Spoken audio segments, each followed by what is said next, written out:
Hello, my name is Nicole. Welcome to AURN Digital, and this is Prismatik. Prismatik is a series that explores the full spectrum of Blackness and the African diaspora. Today we're going to chop it up about cultural ownership, and we'll begin by my fellow table mates introducing themselves. Hi, I'm Umazi, and I am fabulous today. All right. That you are. Right, and bright. And bright, yes. Hello, my name is Zenobia. I'm having a great day. All right. Hi, my name is Keith White, and I'm happy to be here. So the topic, like I said, is cultural ownership. In your own words, what is cultural ownership, first of all? I think cultural ownership is controlling your own narrative, making sure that whatever messaging that's coming directly from your cultural outpost is coming from you, and it's not coming about you from someone else. I would say, in my own words, cultural ownership is also being responsible about how you distribute the history of your culture, and just being, as natural as you can be, or be yourself, be your culture, and don't feel that you have to alter certain things about yourself or alter certain things about your culture to be accepted by other cultures. For me, cultural ownership, I would say, is more of a collective effort, because not one person can own culture. It's something that societies and generations build upon. So I think the ownership of that sort of ownership would be if collectively a group of people can benefit in one way or shape or form from that ownership. It could be socially, economically, spiritually. There needs to be some benefit attached to the cultural norms and activities. That's what I think the ownership is. Okay. Keith, I want to expand on something that you said, and what's the role of narrative? So the role of narrative and culture is culture. What I mean by that is, for example, we talk about art, right? In most cases, art is short for artifact. Artifact is the preservation of traditions, preservation of stories, preservation of history as told by the artist. And so what typically happens with art is, people place an external value on art based upon some other standard. But the intrinsic value of art is its ability to preserve history, preserve culture, preserve stories, or tell stories. And so what I mean by narrative is it's important for us to tell our own stories, to value our own storytellers, and value our own art and artifacts in a way that preserves and tells our narrative. That's interesting, because as you were describing that and expanding on it, I was thinking literally about museums, right? So museums and this whole conversation, I think it was good that, with the movie Black Panther, that conversation about museums and the scene with Killmonger, in the museum looking at, Wakanda's and other supposed countries, looking at his story history, being right? master scripted. Yeah. Right. And so, there was also a conversation around that time, maybe a little bit after the movie came out, about Brooklyn Museum, right? And about the newest curators who were not Black, who were white, So what does that say? Who were newest curators, I think, in the Africana, in the spectrum of, African-based arts that they have in the space, right? And so that became a second uproar. People referred to the movie, right, and said, okay, this is like that scene, right? Exactly. So when we were going to museums and we're going in those spaces, like, how does the narrative play out there? I don't know if you guys know, I used to teach at museums, right? So you're walking with groups, you're having a tour, you're having your own narrative, you're having your own discussion. Does that suffice? I would say in the case of museums, it's black and white, because the way museums historically have been set up when it comes to African/Black, and when I say African with a K, because across the diaspora, African artifacts, 90% of the time they've been stolen. Right. So just by that legacy, that history alone taints museums when it comes to like Black cultural artifacts. And the fact that I think it's you're ignoring the legacy of that if you add white curators. And I know everybody is always talking about, oh, white people can tell Black stories, but I think in this day and age, we need to take it back to Black people to tell their own stories, because you're still telling it with the white lens. But does it suffice if you're telling the stories while the material, the artifact is still encased? Like, who owns that now? Who owns those materials? There is a case with a couple of museums with various countries back home in Africa. So I know, for instance, my country, Kenya, has a big case with the University of Michigan because they took these artifacts. They're called vigongo. So vigongo is it's an ancestral shrine, not like a shrine, but it's like it represents your ancestors. Yeah. And normally what happens is when people move, like houses or homesteads, that kigongo is still going to stay in the homes. No, it's not going to move with you. It's going to stay there because the ancestor, when they died, they were in that space. So their spirit has to be there. So white people came and found all these artifacts in like abandoned houses. Right. And they're like, oh, they're free. We're going to take them. So then they took a bunch of them and sold them across Europe. And they're like hotcake. A lot of people, like one can go up to $8,000. From $8,000 to $80,000, depending on like the size. And these are our ancestors. And these are our ancestors, literally. Right, so right. there's such a big case, like going on right now with the University of Michigan and its museum. And I know a bunch of other similar situations. So there is a big push from like countries right now trying to get back all these cultural items back to like their respective homes. Right. So you see how you explained your history and, you know, that museum, you see how you were able to tell that story. Right. Those of another culture won't be able to tell that story the way you told it. It's just like in Ghana, we have the Elmina Castle where the slave ships are, and it's Ghanaians that are telling the story of what happened in the castle. And I feel like I don't want to hear that come from a white person. Like, I don't want to hear that story personally come from a white person. I'd rather hear it from the generation, generation after generation that keeps telling that story. And I feel like that's the great thing about the culture, is that you're hearing, it's the story being told down generation after generation after generation. So we're hearing this from a white person or someone of another race is telling that. I don't feel like I'll be able to connect. So I feel like it brings it back to having, another race take our artifacts, like you said, right? And they're presenting it in a museum and they're the ones telling the story. It just doesn't feel natural to me. If I can just offer a quick anecdote. So my wife and I took the kids up to Corning Museum. We were actually going to Toronto, but we stopped at the Corning Museum, which is a glass museum. Okay. And the museum discusses the history of glass globally. And as we're going through the museum, looking at the history of glass, and we see these obviously African artifacts that have been attributed to Europe, attributed to other parts of Europe, but no attribution to Africa. And so my wife, she films me on her Instagram story, and she's like, "What's wrong with this picture?" And I'm like, "This is obviously African, this is not European."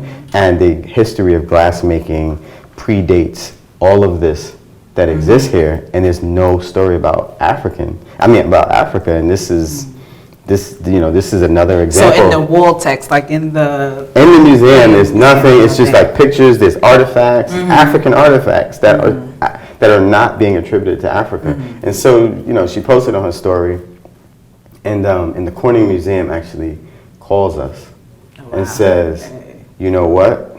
You're right.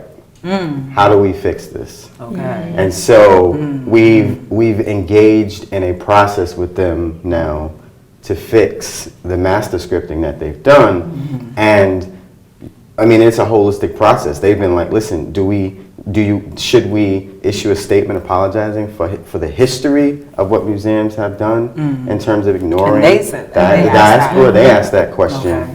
Or should we just simply fix it? And I was like, no, we have to acknowledge what's been done. And so I think that there is work being done in that space, and I'm not saying that to say like we have white saviors who are trying to do the good thing, to try to do the right thing, but I think that it is important for us to hold these institutions accountable and say, hey, listen, that's not our story, or you're not telling our story. But I think that the issue with museums is that that's not ours.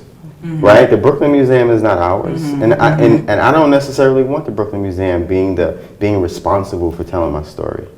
Why don't we have a black, or African museum that is specifically African owned, or owned by people who are indigenous to the culture? But they already have. So, what about the items they already have in the museum? Well, those are most of those are on loan, or to your point, they're stolen. And I think that the items that are on loan, those agreements end. But the things that are stolen, there needs to be specific return for those items, and there needs to be reparations for stealing those things. I know Gambia and especially Senegal, because they have a new museum attributed just for African history, not only in Africa but even in the diaspora. And I know they've been pushing France to return a lot of their artifacts, and actually France is one of the, forget Britain and Europe and England, they're just another mission, but France actually has been doing work to return a lot of their artifacts back to like their colonies, especially because a lot of their colonies are building museums and institutions to hone this art. So yes, you're right, there is a lot of effort. It's very slow. I think it could be faster. I think they could put more emphasis on that effort, but yes, there is some progress working. However, what about when it comes to members of Black people from different parts of the diaspora? How does that interplay? So I know, for instance, it's a couple of British museums, or now they're local museums in different African countries that have artifacts from different British colonies. So when there's some artifacts in, I know, the Kenyan Museum that are from Zimbabwe, but then they were not put there by Kenyans, they're put there by British people. So how does that work out when it's now two Black museums that have that sort of legacy, but then they're pitted against each other? You said the British put it there. Yeah, the British put it there. But that's an issue of values, right? And I think that's a question of values, and that's another result of the transatlantic slave trade, right? Is that we didn't just trade Black labor, Black bodies, Black spirits, and Black souls. We also traded Black values. And what I mean by that is the idea of the place of exchange. How we meet at the place of exchange, right? Indigenous to many parts of Africa, the place of exchange was a spiritual place where I'm not going to take something from you unless I'm giving you something, and I'm not going to. Our conversation is a place of exchange, right? But that became bastardized with the transatlantic slave trade. And so the idea of capitalism and exploiting people, the idea is I'm going to get as much as I can from you in exchange for as little, right? And I think that conversation, or that happening, is a Black problem now, because we've accepted that value system, and because many of us have accepted that value system, we operate in a space where we take advantage of one another. That is very true. So, Omazi, there was some recent happenings in social media that we witnessed, and it was interesting. So we've been talking about, sort of like ownership, cultural ownership, globally, in a sense, but between kind of like Black and white. What happens when we talk about cultural ownership, but then the diaspora, like Black and Black? What does that look like? And so going back to that is, what did we witness? Right. Okay. So I think it was 2 weeks ago. About 2 weeks. Yeah, there was two very popular creatives. One is Moshudat and the other one is called Empress AK, and they've collaborated on projects together. But there was this scuffle, and they're going back and forth over a picture that Moshudat had posted that she has not styled, but some of her head wrap designs from her collection were used to style a bridal party, and that picture went viral. And Empress AK called Moshida out and said that she bit from AK's head wrap design style. And Moshida's response was that, how could I steal from you when I'm Nigerian and this is also part of my culture? Like, we also tie head wraps. And AK was like, no, people know you for your crowns and your flower crowns. Nobody knows you for head wraps. You're biting off my style. And I'm Jamaican. And also Jamaicans tie the head wrap, like the Rasta and people. And Nigerians do tie head wraps. So in that situation, it's like, okay, so who owns the culture? Because both are selling head wraps, you know, on their various sites, and they're profiting from it. But then they came a scuffle where they felt that they crossed each other's path. So in a situation like that, because that's not just new, it's other scenarios like that across the diaspora, where Moshida is from Nigeria, AK is from Jamaica, you know, who owns the culture, right? Who in that scenario, exactly, who owns the cultural expression, and who is allowed to profit from it, you know, so. So I would say that on Moshida's side, right, I would be a little offended if a Jamaican was to tell me, oh, you're stealing from me and you're taking my style, that's my design, and so on and so forth. But in hindsight, no, I'm looking at how my mom wore her head wrap. This is how my grandmother wore her head wrap. So who are you to tell me that I'm stealing your design, or that my collection is biting off of your collection, right? But at the same time, Jamaicans are Africans. So are we allowed to tell Jamaicans whose ancestors are Africans that that this design is not your design, and you also bit this design? But that design in particular that Empress AK was feeling that someone stole it from her, that's Nefertiti that she took her idea from. The same way she wrapped it is how Nefertiti had her head wrap. So it's like, are you, as a Jamaican, are you stealing from Nefertiti, who's Egyptian? Are you taking Egyptian style? So I don't think it was right for Empress to feel, you know, kind of offended. And I don't think it's right for her to say, oh, you're stealing from me, and whatever the case. But this is also the same, someone who, with that wedding design, they also had like the nath, which was the nose ring to the ear, right? And that's Middle Eastern culture. So it's like, is it okay for us to do that? You know what I'm saying? So I feel like it's a little tricky. It goes back and forth. Well, because it's interesting because they also collaborated. Like Yeah, you said before. yeah. So that adds another element of, okay, we're talking about ownership, but also like, how do you collaborate ethically? Well, I think that what's the part of the conversation that might be important to add is that culture is born out of necessity. So all cultural norms it doesn't just become a thing without it having to be necessary for the development of a society, whether it's geographically. So head wraps were specifically indigenous to certain communities, certain regions, certain cultures, because it was required, it was necessary, or it was part of a religious norm.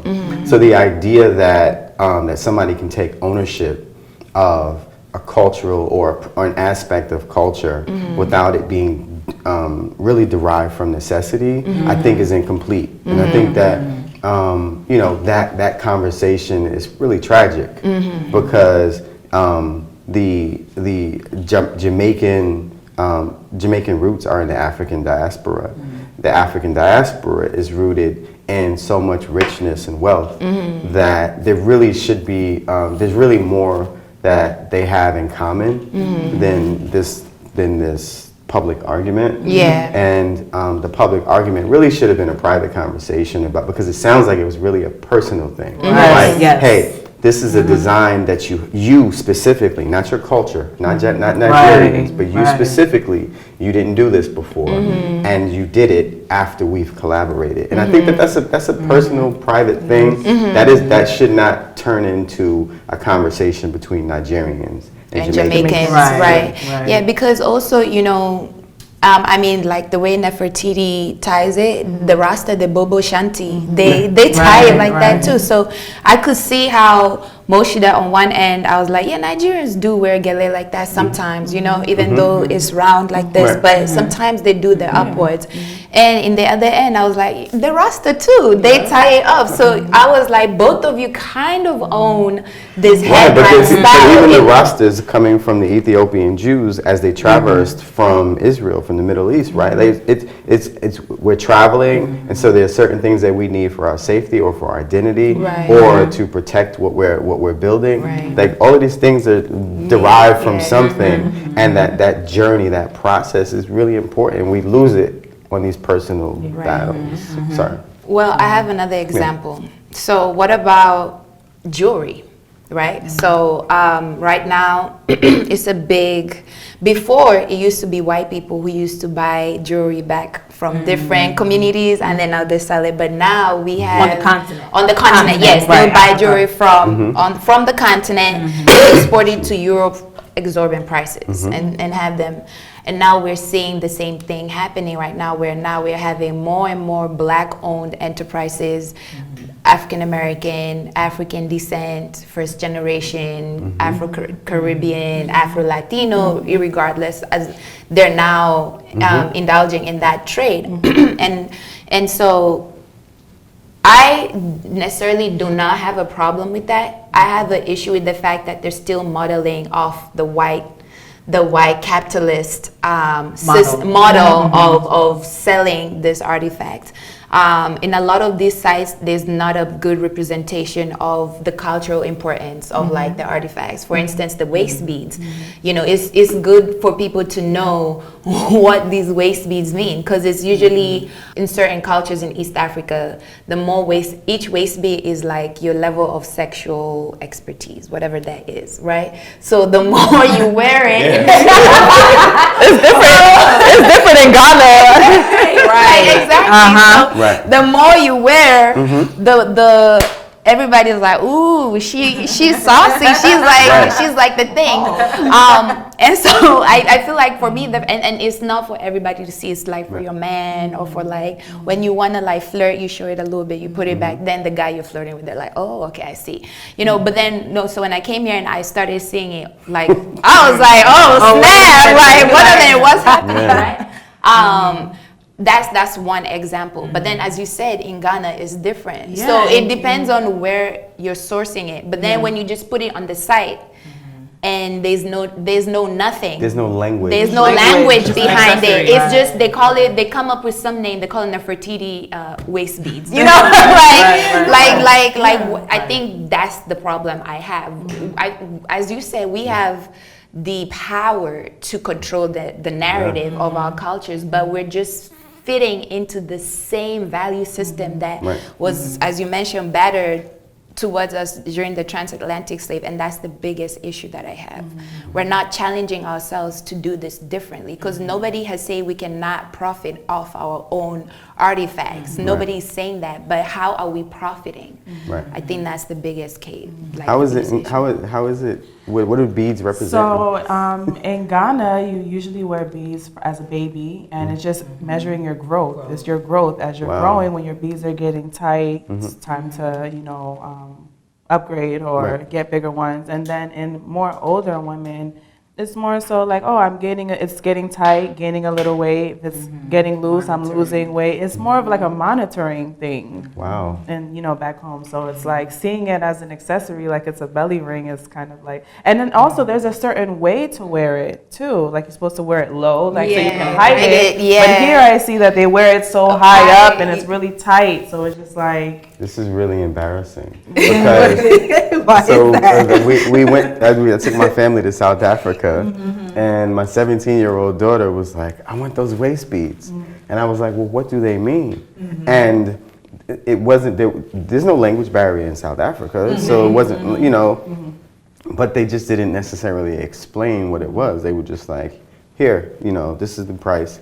And she bought waist beads, and she wears them she wears them all the time. And you just gave me two two very different stories, and I'm like, wait, Oh, we need what? to have a talk when we Yeah. get home. I'm with this definition.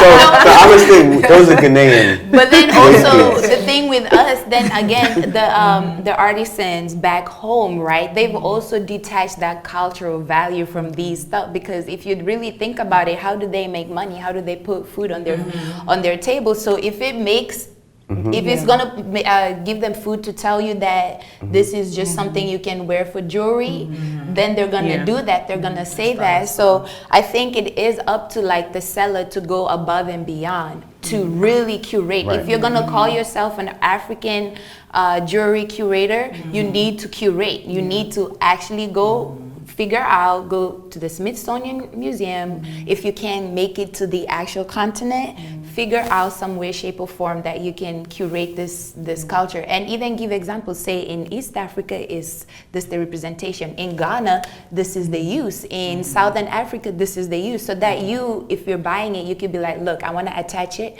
to this to this definition, to this importance. And then it bleeds over into that discussion about Mushadat. Yeah. I always do that. I can see the spelling correctly. But, just about, when you're giving background to something, you open the door, then the other person gives more background into why they chose that too. And that creates more, I hate to say the word unity, but that creates a better dialogue between the diaspora. A more honest one. That wedding that Empress was, who did? Moshu's crown collection was used to style. Right. And so that could have been born out of the idea that, maybe this bride or these bridesmaids had an issue with hair or had an issue with styling or something. I don't know. I'm not, I don't want to make assumptions. But again, it just goes back to like, what was the purpose? Like, and I think that. They looked fly though.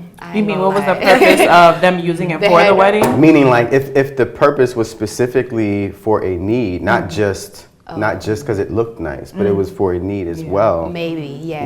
Yeah, maybe. Right. But they It's really a cloth look good. cheaper than getting your hair done. Yeah. You have bridesmaids, you have about that. Yeah. So, what's the cost, right? I actually was like, no, they look really good, because for me, I think what really I was like, yes, because Africans have a white wedding and an African wedding. Like, Yes, you have we a do. traditional wedding, I and then you know. have the Christian or the Right. Muslim white one or whatever. Right. Yeah. And to see, And the African one is much more fun. yes, So Longer. my wife's best friend is Ghanaian, and when she got married, we went to the Ghanaian ceremony, which was like the dowry. You bring in the stuff and the whole. It was the funnest wedding I'd ever been in. yeah. Right, and then we did the traditional one, and it was just like, oh, this is cool. Yeah. But I was like, I know, right? Like right, the right. dowry, yeah. I think for me that's the funnest, because like when it's dowry, like first of all, the cows or the goats that are brought are slaughtered, so now it's fresh meat. It's like fresh barbecue. I'm telling you, it's really fun. But just to add on to that, I think why I was really interested in that wedding is because it was a white wedding and they went decked out in like their African gear. So it wasn't like the traditional wedding. They wore that in like the white wedding. oh wow. Yeah, so that's how I was saying that was really cool. And I think that's what even made it go viral. Right, Yeah, right, that fact too. And even just to elaborate on their particular dynamic is that what happens when you collaborate?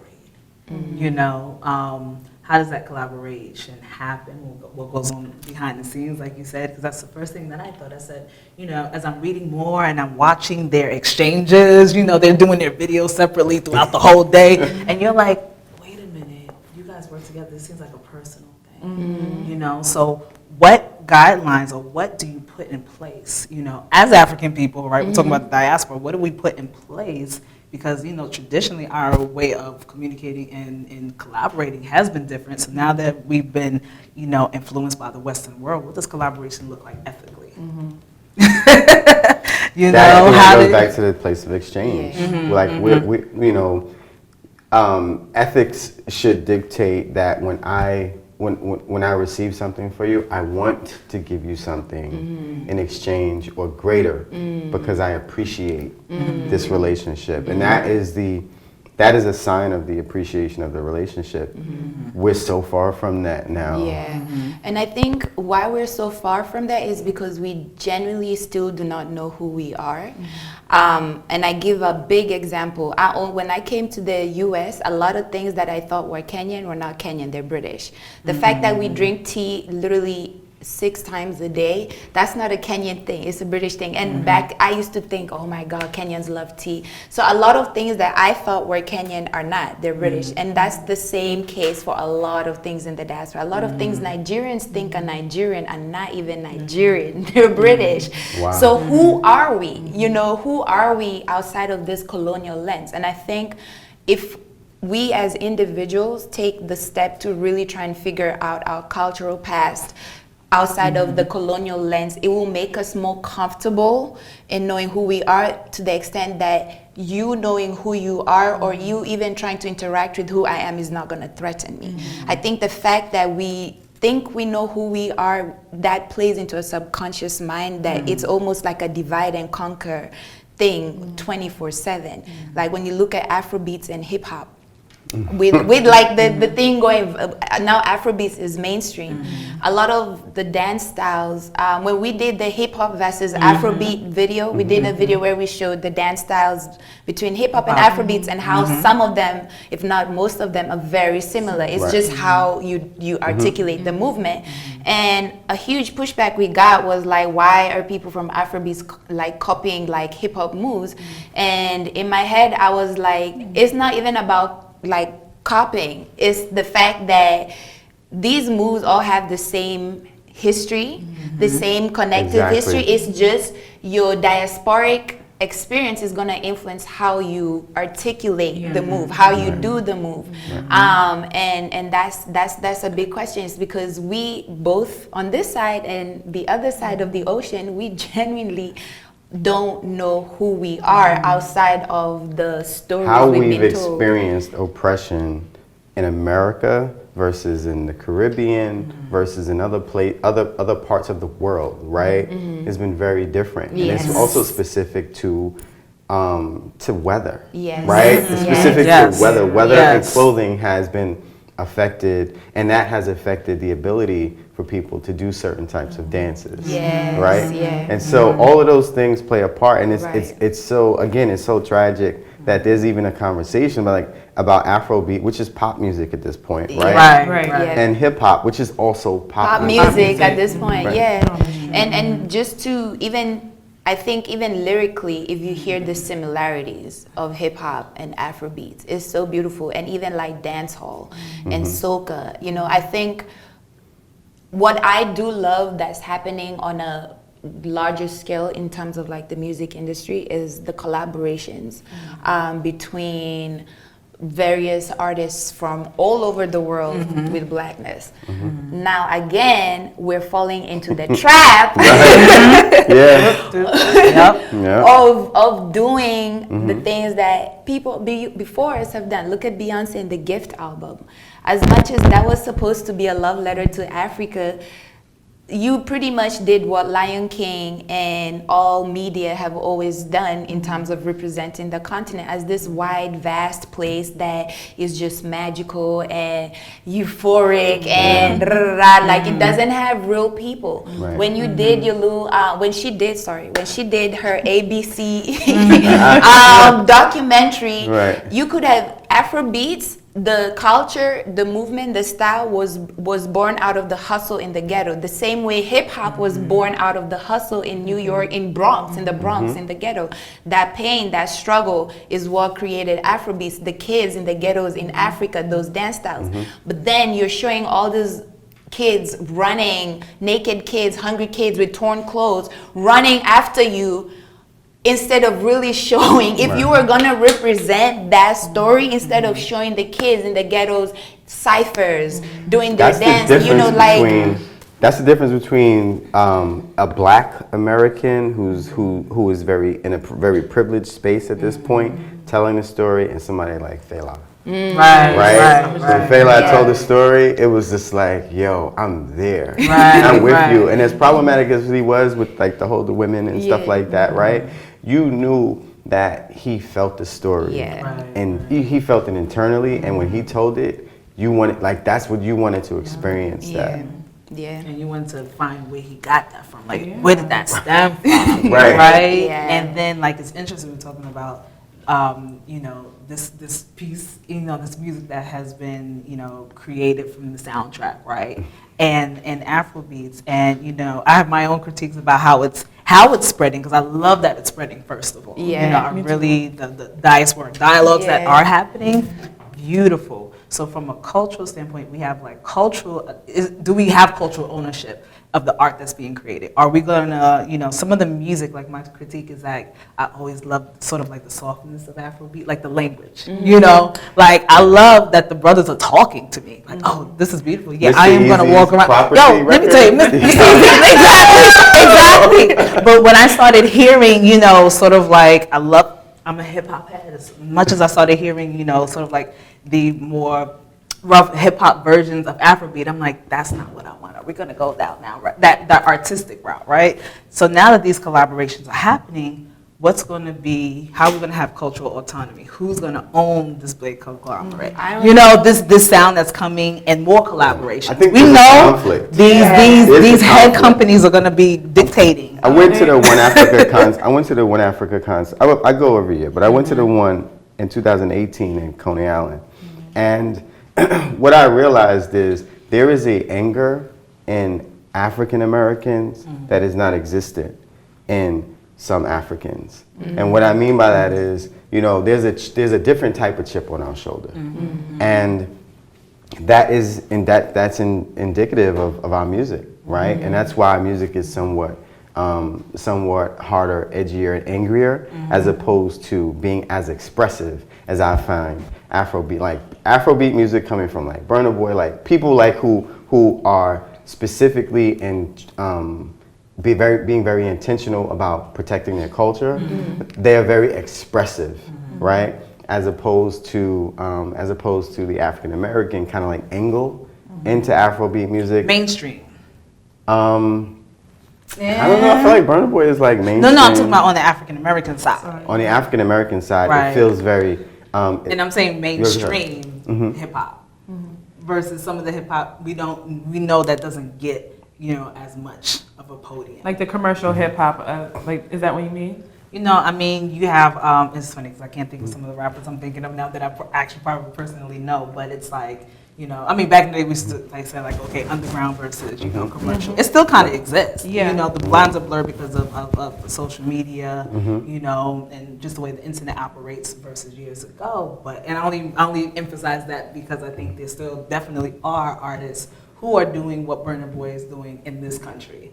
It's just the mainstream. That's the difference. Right. You know? Okay. And I think when it comes to hip hop and Afrobeats, and as you mentioned, it's a lot to what you said in terms of like everybody was oppressed differently. You know, for instance, here you were not allowed to read. Like reading was punished. Right. Versus in Africa, they use reading as a way to control us and enslave us mentally. And I mean, you had to read to serve the white man. Like the white man was like, all right, I'm not about to like speak to dumb people. So you're gonna read. So that it was literally that stick and spack and spin. And it was all their language. It was all their language. Right. So for us, we don't even know that we're oppressed. Right. I think that's the difference in the music. Right.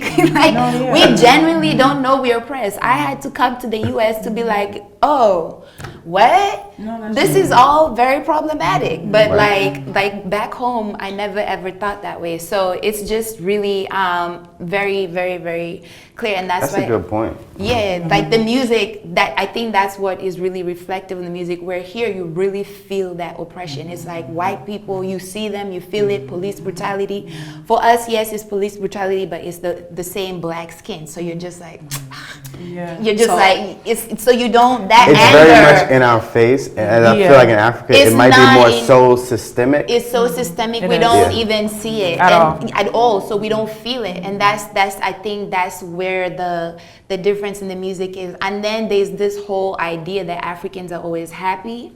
And it's because of, again, the way we were taught about ourselves. We're taught that you should be happy that you're getting a white name. You should be happy that you're now a Christian. You should be happy. So it's almost as if we pray, like Kenyans and Africans, we love saying, I will pray, like when, oh, Hurricane Dorian, pray for Hurricane Dorian. Yeah. Oh, Kenya terrorist attack, pray for Kenya. Like, it's just that simple. Everything, God.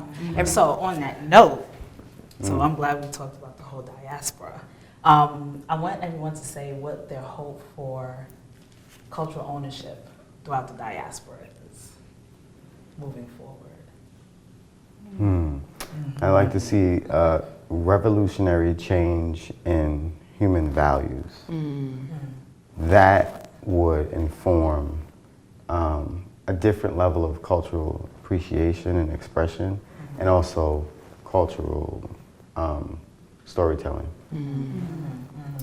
I think I would like to see more, you know, like we were saying, you didn't know that you were oppressed until you got here. And you didn't know that what you thought was Kenyan wasn't Kenyan until you got here. I think it's really important that we try to like kind of, how can we find our culture? Like even as a Ghanaian woman myself, or as a Kenyan woman, how do you trace that back to get your correct history so that we can distribute it properly? I think that's what I want to see. I want to see us get our correct history and distribute that history properly, because what you thought was Kenyan was British. So now how do you find that correct Kenyan history and distribute that properly? Right. That's what I want to see happen. Right. And I think for me, I want to see us attach more spiritual value to our culture. I think we've objectified our culture too much, and I think that's going to change the way we own it and the way we go about owning it, because it's going to be more of a societal effort where even like the money from like whatever monetization is made is going to find its way down to the bottom. And I think that's important. So I want to see us attach more spiritual value, more ancestral value into our culture, and the efforts that were made back then to make it what it is right now. So that's what I want to see. Okay. Mine is, I want to see more formal collaborations, and meaning we put organizations in place to help structure when we do put those things that you guys mentioned in place. We can say, okay, here is the organizational way that we're going to flesh it out. You know. So thank you all. Thank you. Thank you. And thank you for watching.